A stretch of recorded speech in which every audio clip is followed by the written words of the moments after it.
Hello students, welcome to the class 4th subject English.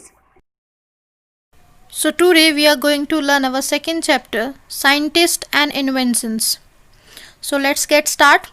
Part 1, Famous Indian Scientist. Curiosity is said to be the mother of invention. Scientists are curious to know and explore different things and processes around them. We enjoy all the comforts of knowledge as well as life today. This would have not been possible without the efforts and success of numerous scientist inventions. Some of the famous scientists of India are Aryabhat, Chanakya, C.V. Raman, APJ Abdul Kalam, C.R. Rao, Vikram Sarabhai, Homi Bhabha, and many more. So in this chapter we are going to learn about scientists and in their inventions. So curiosity जो होती है वो inventions की mother कही जाती है. Scientist जो होते हैं वो हर एक नई चीज़ को जानना चाहते हैं और अलग अलग चीज़ को एक्सप्लोर करना चाहते हैं. जो आज का जो हमें कंफर्ट मिल रही है, नॉलेज मिल रही है, हमारी जो लाइफस्टाइल है आज की, वो सारी हमें साइंटिस्ट की वजह से मिलती है. बिकॉज वो नई नई चीज़ हर टाइम पे इन्वेंट करते रहते हैं.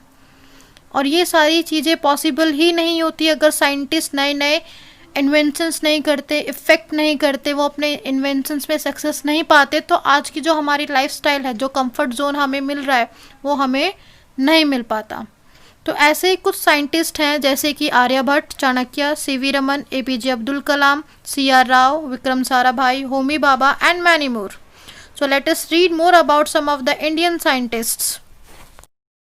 So first of all, we are going to read about Vikram Sarabhai. Vikram Sarabhai was born in Ahmedabad on 12th August 1919 in a Jain family.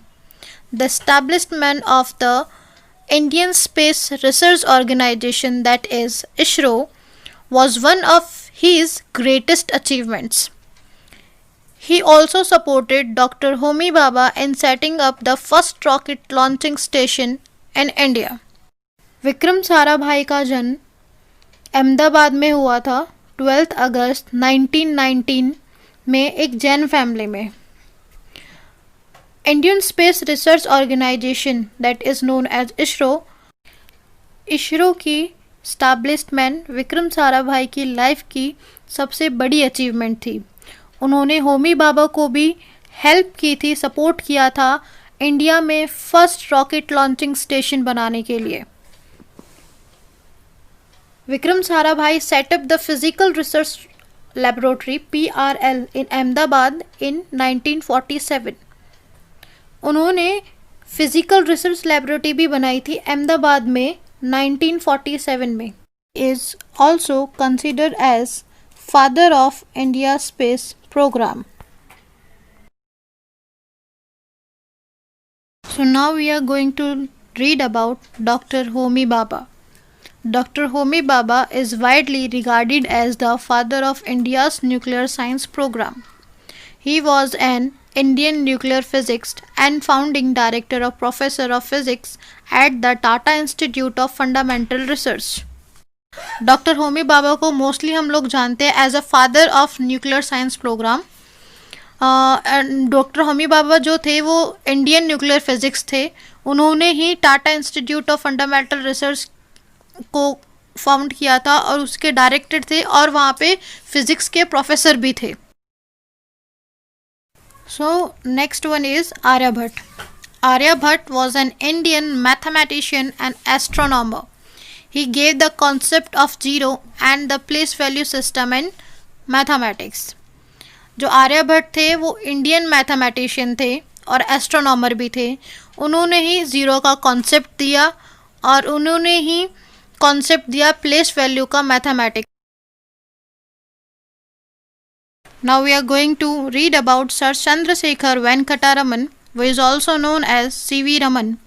C.V. Raman was an Indian physicist. He was awarded the Nobel Prize for Physics in 1930 for a discovery in physics. It was known as the Raman effect. Sir C.V. Raman Indian physics थे. उनको Nobel prize भी मिला था physics में 1930 में, physics में एक discovery करने के लिए. जो फिज़िक्स में डिस्कवरी की थी उसको हम लोग आज के टाइम पे रमन इफ़ेक्ट बोलते हैं. Now we will read the second part of the chapter, that is famous discovery and inventions part 2. Archimedes was a Greek scientist. He lived in Syracuse nearly 2000 years ago. Archimedes एक Greek scientist था जो साइराकूज में रहता था 2000 साल पहले. The king of land wanted to wear a golden crown. He gave some gold to a goldsmith to make a suitable crown.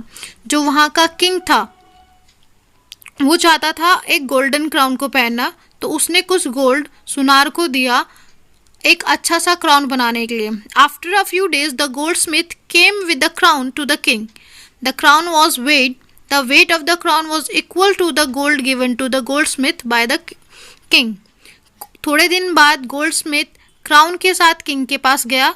उसने king crown का वेट किया. जो क्राउन का वेट था वो उसके बराबर ही था जितना गोल्ड सुनार को दिया गया था.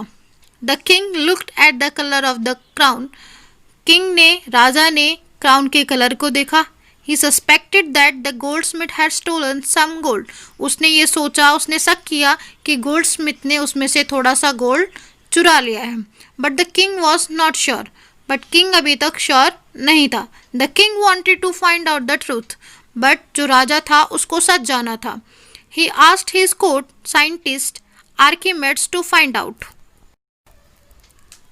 किंग ने क्या किया कि जो साइंटिस्ट था आर्किमेड्स उसको बोला कि इस चीज़ का पता लाओ. तो किंग ने ये बोला, the king said find out how much gold has been stolen, कि कितना गोल्ड चुराया गया है. How to find out the truth, ये सच्चाई कैसे जानी जाए. Archimedes thought about the problem day and night. जो आर्किमेड था वो दिन रात इसी प्रॉब्लम के बारे में सोचता था. One day he was about to have his bath but he was busy thinking. एक दिन वो नहाने ही जा रहा था बट वो सोचने में बिजी था. He did not notice the bath tub. उसने बाथ टब को देखा नहीं. The water in the bath tub was already full to the brim. जो बाथ टब में जो पानी था वो ऑलरेडी बहुत ऊपर तक भरा हुआ था. He slid into bath tub. वो एकदम से बाथ टब में गिर गया. Immediately a large quantity of water flowed over to the brim of the bath tub. He noticed it. तभी जब वो गिरा तो जब वो गिरा बाथ टब में तो उसमें से बहुत ज़्यादा पानी बाहर आ गया और उसने ये चीज़ को नोटिस किया. Suddenly there was a flash in his mind. एकदम से उसके दिमाग में ये आइडिया आया, फ्लैश हुई. He jumped out of the bath tub and shouting eureka eureka. In Greek eureka means I found it.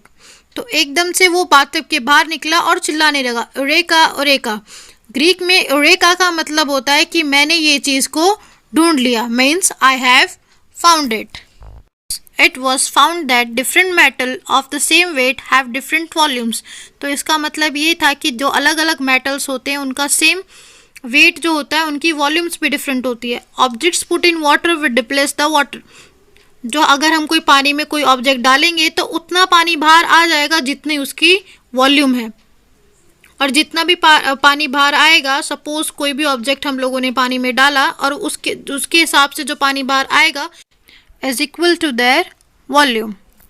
Thank you. So here we have ended our explanation of chapter number 2. Now we will do further exercise.